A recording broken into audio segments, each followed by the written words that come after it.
Hi, everybody. I'm Melinda Gallant, and I want to welcome you to another Fuzzy Slipper edition of Cape Conversations. That's right, it's a new year, 2021, and we've got that same old pandemic hanging around. But we're going to get a lot of good information today all about it. So come along, let's have another Cape Conversations.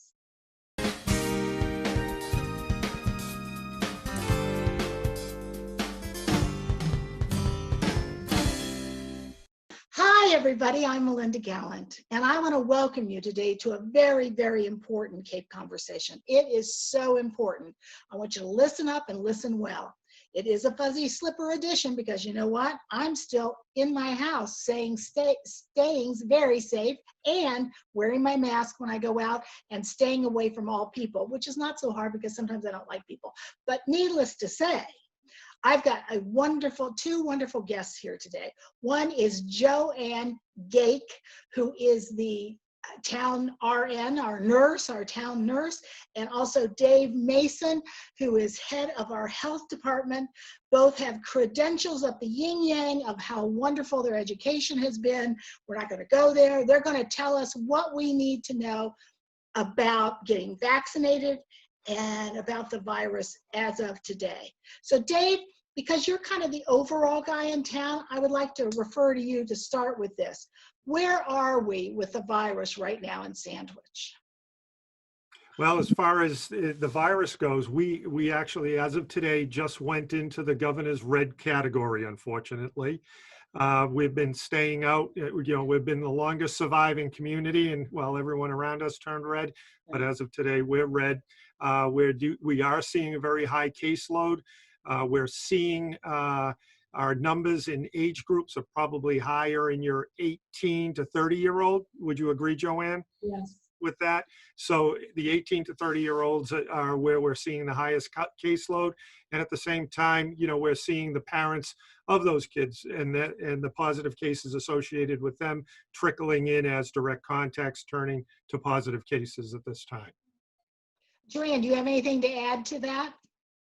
Yeah, I do. I think after doing this for over a year now, that it's really obvious that people are tired and not paying attention. People know exactly what they should be doing. They've heard it over and over again, and yet they think that they're okay to have a small group come together for, a half hour, like a little dessert break or something. Or I just spoke to somebody in quarantine, and I called them to see how they were doing, and I couldn't hear them that well. And I said, "Where are you?" "Oh, I'm in my car driving around." And I said, "Didn't I tell you you need to be in quarantine? You need to stay away from everybody." "Well, I have my mask on and I'm not going to stop. I'm not going to talk to anybody." So people are for themselves thinking that they can kind of push the limit because they're good people. The virus doesn't work like that. The virus doesn't care if you exercise, if you eat healthy, or if you're a good person. Any opportunity to spread the virus, clearly with its mutations now, is taking that opportunity. And as far as where we're seeing it too, a lot of people not taking it seriously are traveling, and we're seeing 80% of those people who have traveled turning positive. Correct. Whether from where they came from, where they vacationed, or the airport or the flight. So 80% of them are turning positive at this time. Does that include traveling within the state of Massachusetts? We're not seeing that in the state of Massachusetts. You're seeing your highest number of cases associated with family groupings right now. So as far as your different grouping categories that the state looks at and maintains, families are the highest category at this time. I see. So Joanne, tell me, here you are, you're the town nurse, you see everything, I'm sure. Who do you care for the most? General population, senior citizens, across the board? I've never had to use the town nurse. I've never had to use your services. So who would call you? So we see mainly without COVID being involved. COVID's changed everything. but I see mainly the, I'd say 50 and older population. And during flu season, it's everybody, it's all ages. And now during COVID, it clearly is all ages, from the 90-year-olds down to the 16, 17-year-olds that I have to call. So it has changed. All right. Yes. Well, I mean, so COVID's been around. Well, we know it's been around since Christmas of last year. We know it's been somewhere. It's been lurking out there. And it came to the States whenever it came, sometime in late December or January. We were closed down in March. Schools have been open. Schools have been closed. I have grandkids. One goes to private school, BC High in Boston. They're only on the internet. They're remote. His brother goes to Marshfield. He's remote.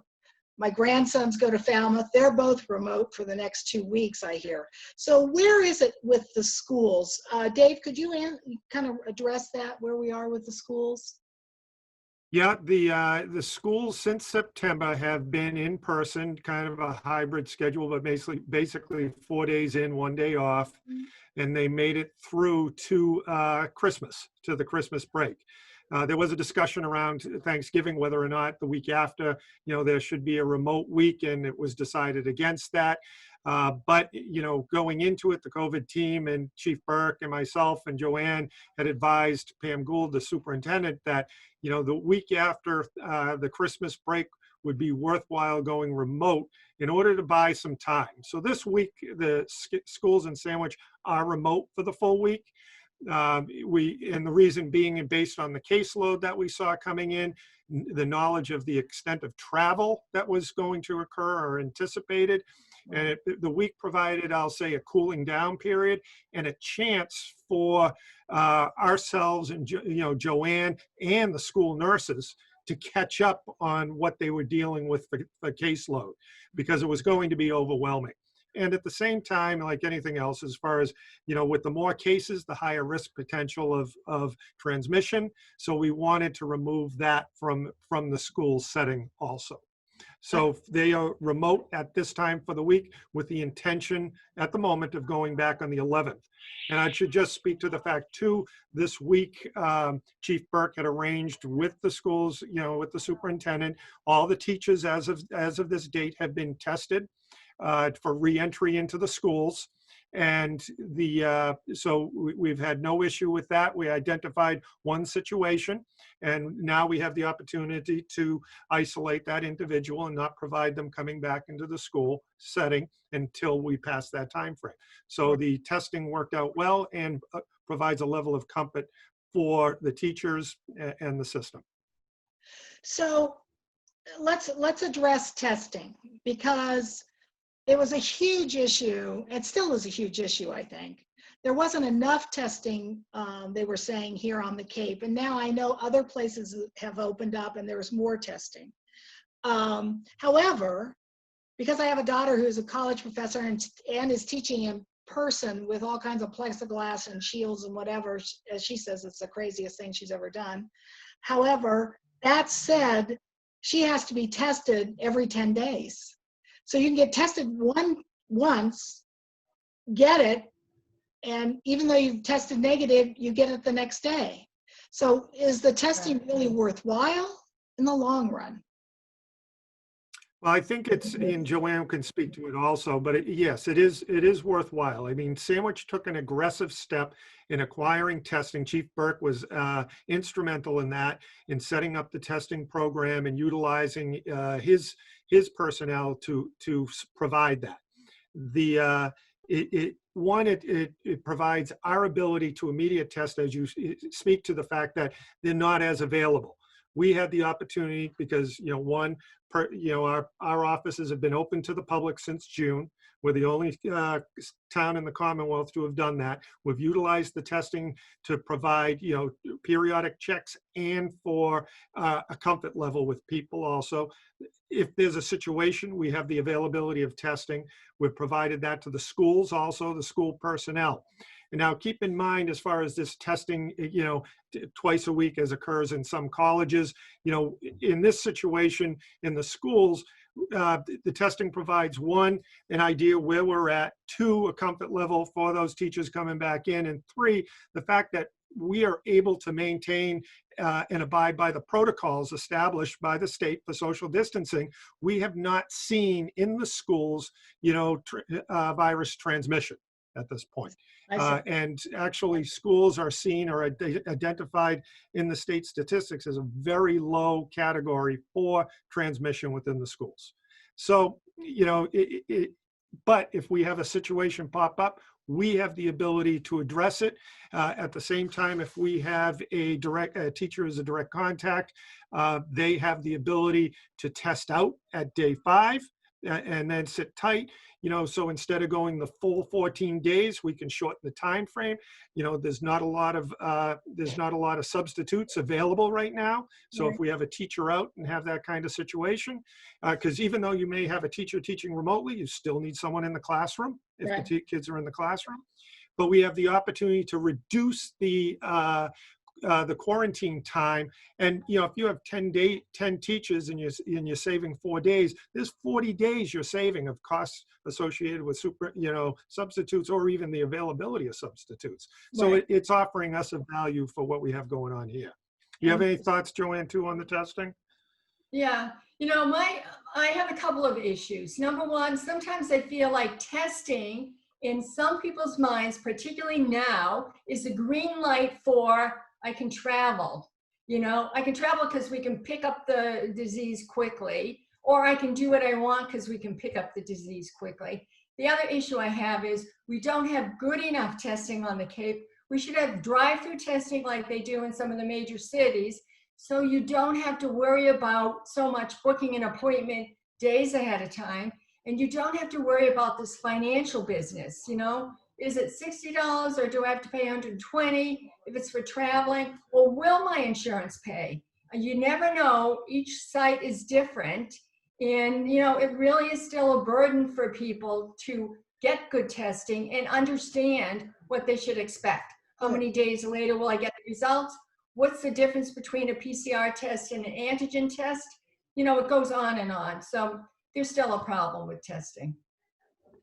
And what would solve that, Joanne? What would be the one thing, if you were the czarina of the world in testing, that you could change to make it better? Well, I would have started last February or March to have a consistent message to people about what testing means, what the different tests are, and what the rules are around testing, for traveling, or if you want to get out of quarantine, or you want to do something, you have to have a PCR test. Don't just get any test. And we ran into several months for people were getting antigen tests, which was fine. There's a high positivity rate and a negativity rate, so it wasn't really accurate. But in fact, the state would not accept that test. And people did not understand that. There was not a consistent message on what you need to do and which test you need to have. And I mean by consistent, every other day. People should have been able to understand this virus many, many months ago. If we had consistent PSAs given by the feds, mirrored by the state, but everything was inconsistent and still is to some extent. Yes. Well, I think Massachusetts has done a little bit better.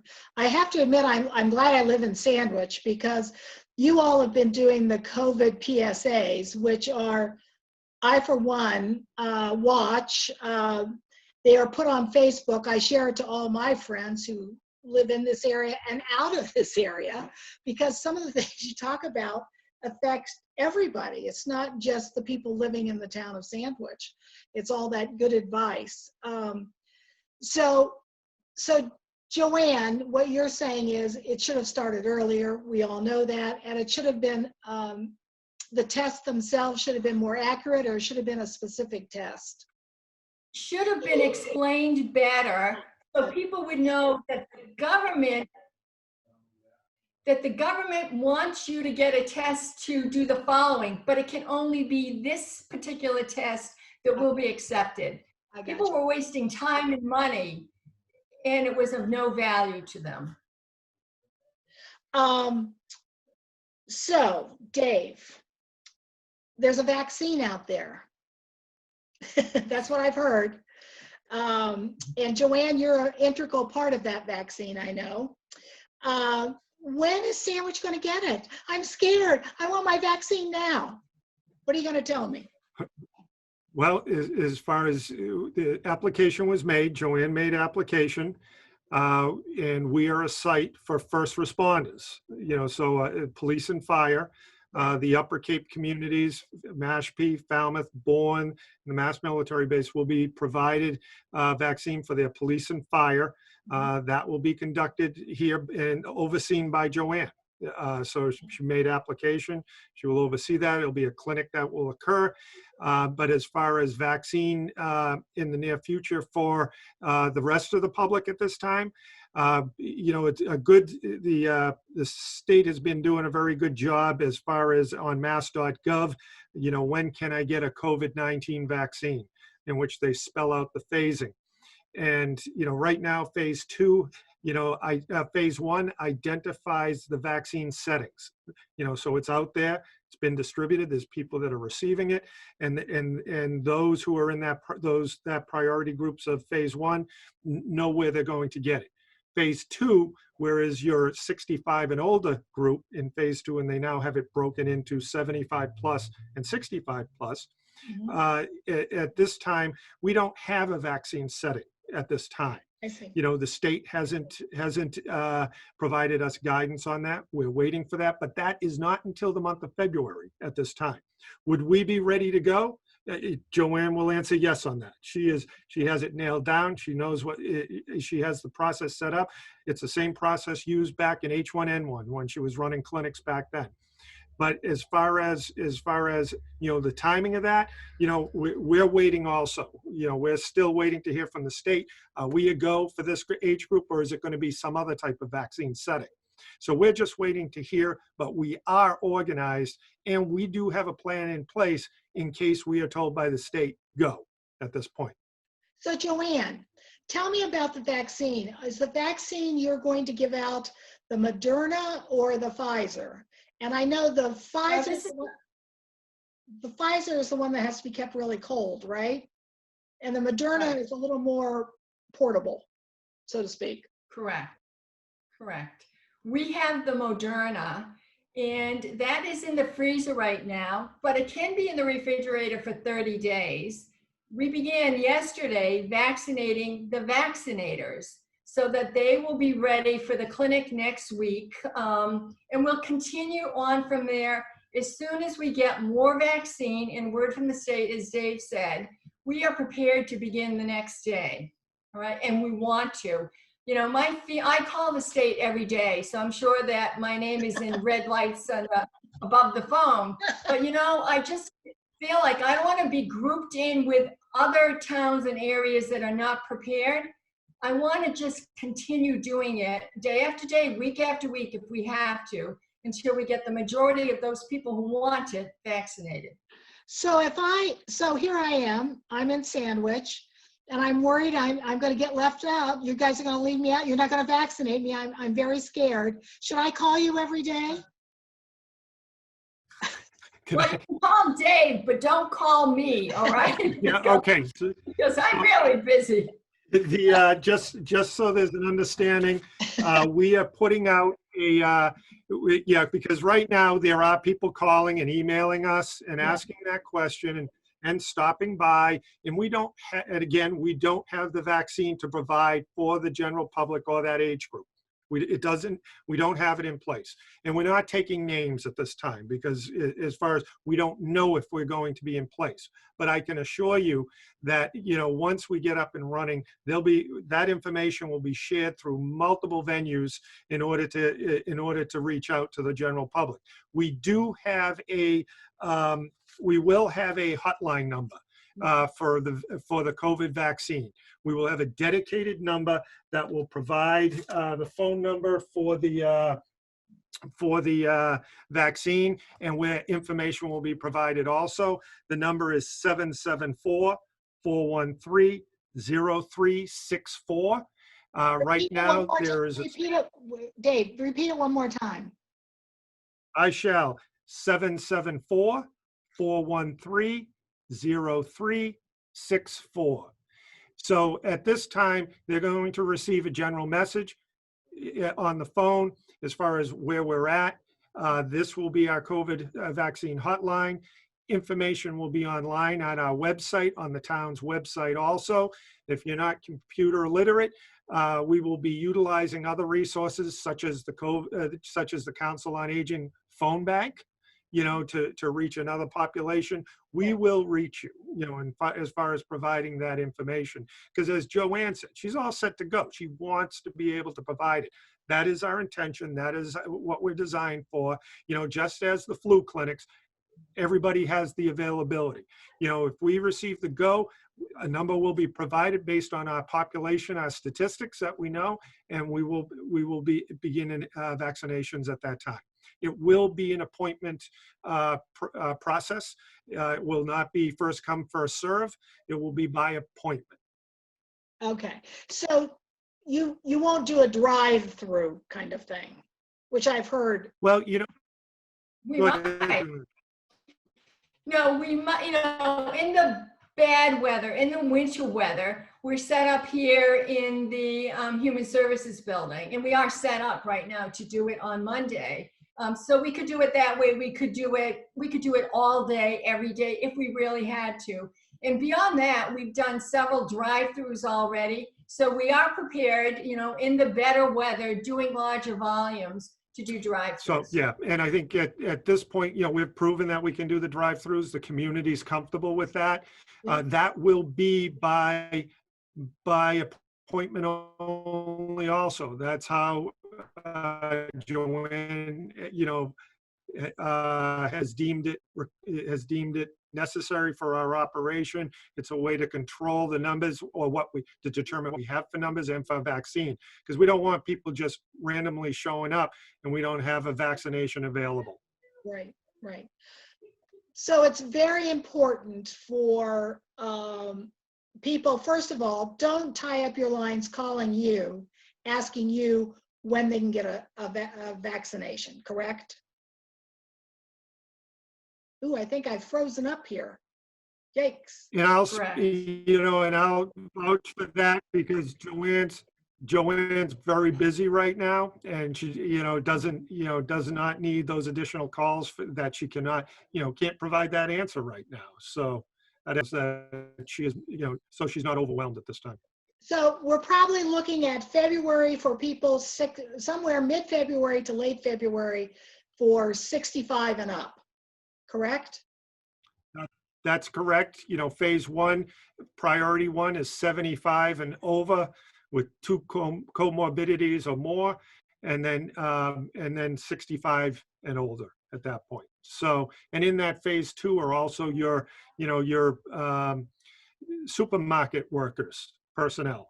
Those who were deemed essential by the state government back in March are deemed essential and are identified in phase 2 also. So, Joanne, just so in case anybody's out there that hasn't heard the information about symptoms of this virus, it's loss of taste, loss of smell, high temperature sometimes not, but I've heard it's a high temperature. Flu symptoms that go downhill really quick. Is that correct? Well, the symptoms we're seeing now are mainly cold-like symptoms, stuffy nose, maybe a cough, maybe a fever of 100.4 for maybe 24 hours. All right, so symptoms vary. It seems like there's 2 groups of people, not necessarily with any comorbidities. One group that gets the cold-like symptoms, and they tell me 3 weeks later that they had these symptoms, and so therefore they don't even have to be in isolation by the time they get to me and they're positive. Or you have people that have the cough and the fever. The fever doesn't go away. In fact, might be, higher every day. Cough gets a little worse. And those are the people you're most concerned about, because day 5 through 7 is when people can take a turn for the worse. And the ones that have the more difficult times are the respiratory folks. Right. And those are the ones that we want to be monitored, by their physician as well. Right. Right. So if, as a person getting the vaccine, I should feel pretty confident that the vaccine will work and that it's not going to hurt me, right? I mean, I heard you're a very good shot giver, Joanne. However, I am. I've given thousands of them. But let me tell you, I have a personal experience. yeah. I'm part of the Moderna COVID study. Mm-hmm. So I got the vaccine about 2 months ago. I started it. And there's no contest. When I looked at the patients that I've seen with COVID, the long haul symptoms and the unknowns of what's going to happen in the future to those people as far as heart, lungs, kidneys. And then I looked at the vaccine information, which I've been following for 1 year through the journals, medical journals. There was no contest, no contest. This vaccine does not go into the nucleus of your cells. It does not change your DNA at all. The symptoms are mild compared to what if you get a full-blown case of COVID. Right. The symptoms I had were a fever, overwhelming fatigue, which could have been due to this place at any rate. Yeah. A headache, muscle aches, and other than that, within 24 hours, I felt fine. My fear was in the study, not that I was going to get the vaccine and what would happen to me. My fear was I would get the normal saline and not get the vaccine. So anybody who can get this vaccine, it's a no-brainer. The vaccine is better than all of the unknowns about COVID. Well, we've been working. Go ahead.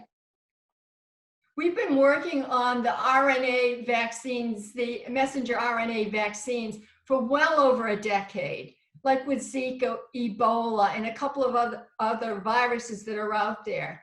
So we know for the most part they are safe.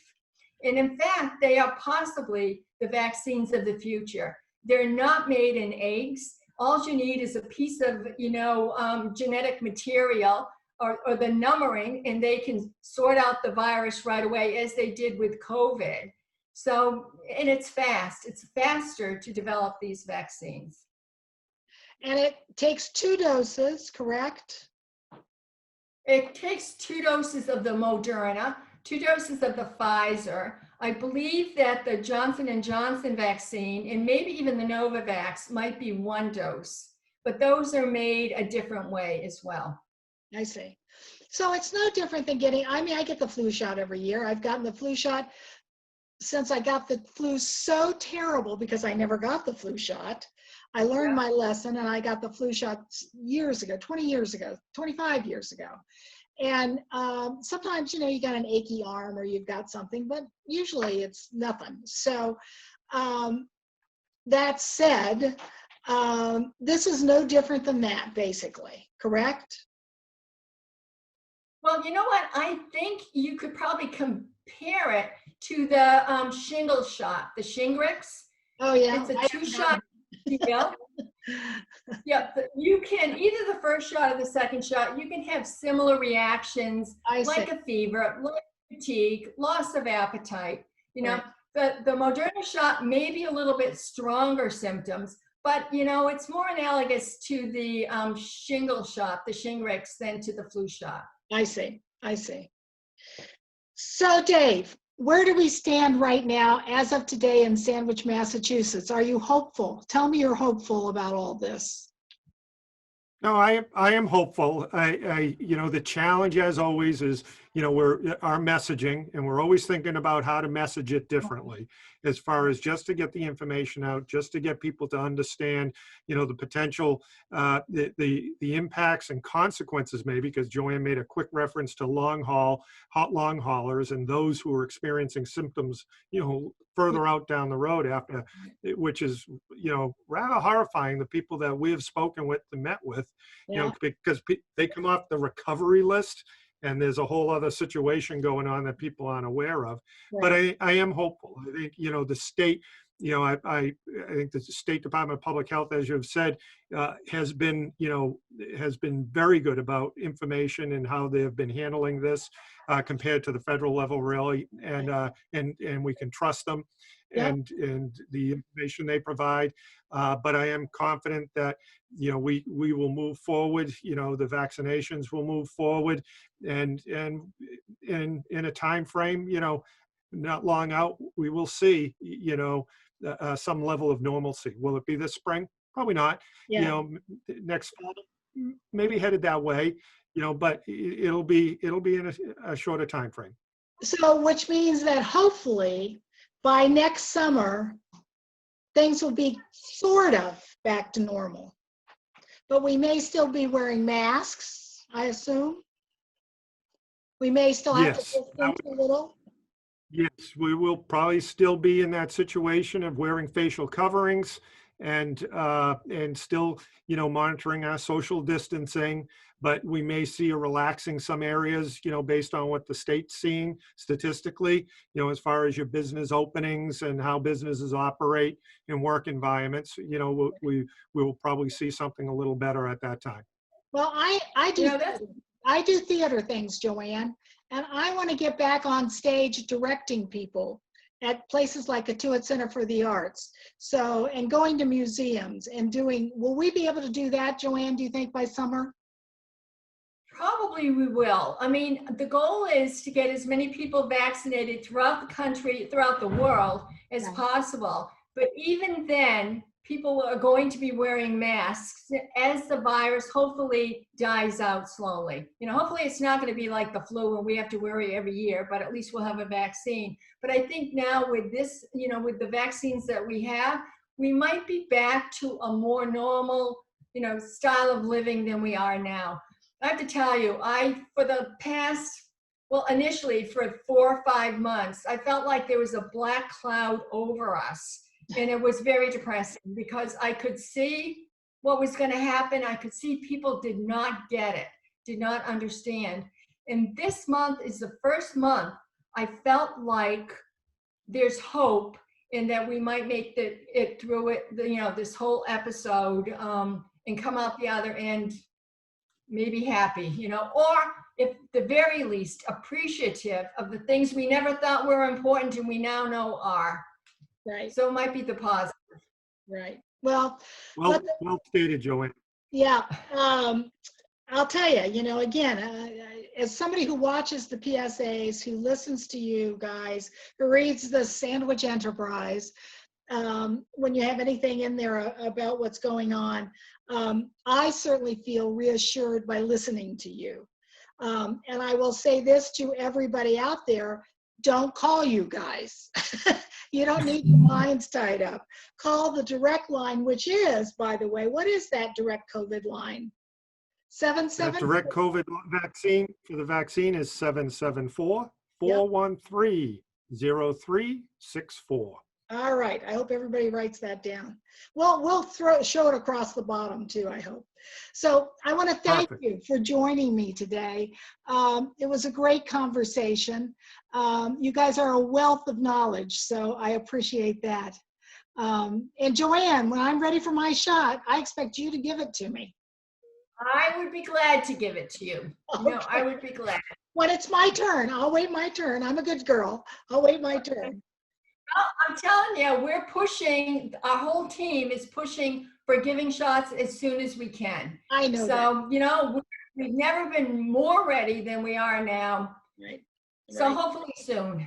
I feel if there's going to be a pandemic, I guess I'm glad I live in Sandwich in a bizarre way.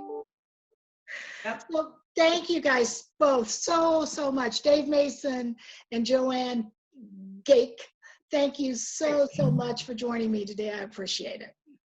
Joanne Gake and Dave Mason. Wow, we are so lucky in this community to have them in our health department system. Wowzer. Masters in Public Health, studying public health, RN, everything you want to do. And JJ Burke, who couldn't join us, who's the fire chief, also mastered in pandemics and public health. So we are very fortunate to have these three people at the helm of our pandemic strategy plan. And as they said, the vaccine's coming down the road, but don't call them. You'll have to call the pandemic number. Don't call them. Call the pandemic number and they'll give you all the information. That'll give you all the information you need. However, if you are 65 plus, it's probably going to be vaccination time somewhere from mid-February to the first part of March. So thank you again for joining me, and I'll see you next time on another Cape Conversation.